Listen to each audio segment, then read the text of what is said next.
Длабока венска тромбоза е состојба при која се создава тромб или згручување на крвта во една од длабоките вени, најчесто во долните екстремитети, велат лекарите.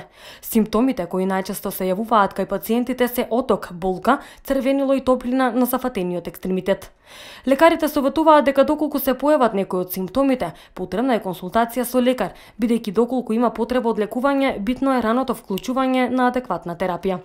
Кога станува збор за тромбоза, главно мислиме за тромбоза на длабокиот венски систем и тоа најчесто за длабокиот венски систем на долните екстремитети, затоа што вените на долните екстремитети се и дополнително оптеретени поради тоа што крвта циркулира обратно од силата на земјината тежа.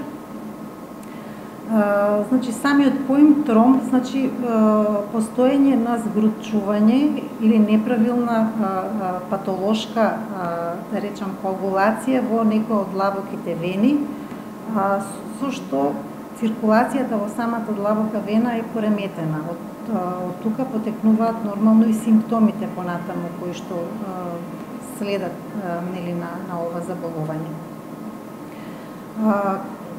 Затоа што циркулацијата во вената е пореметена, најчест симптом на длабоката венска тромбоза е отокот.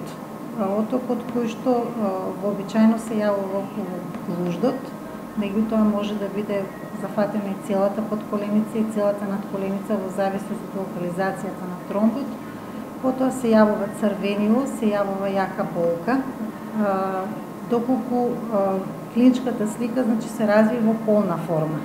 Меѓутоа, често пати симптомите се многу дискретни и можат да не наведат на многу други заболувања, така да може да се закасни со терапијата, а клучно во терапијата на длабоките венски тромбози е колку што е можно по рано вклучување на адекватна терапија. Терапијата во однос на длабоката венска тромбоза се состои од антикоагулантна терапија и низа на уште многу нови такви лекови кои се покажале многу ефикасни. Во однос на терапијата на длабоката венска тромбоза, терапијата се состои во антикоагулантна терапија.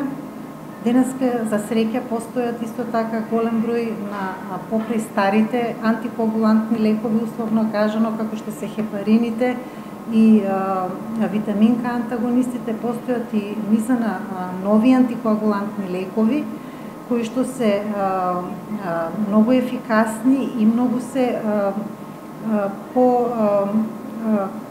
ова терапија е многу покомотна за пациентот затоа што не е потребна редовна контрола на крвта, што до сега не беше возможно со, да кажам, постарите антикоагуланти. Како најбитна општа мерка за превенција од длабока венска тромбоза е менување на животниот стил, велат лекарите.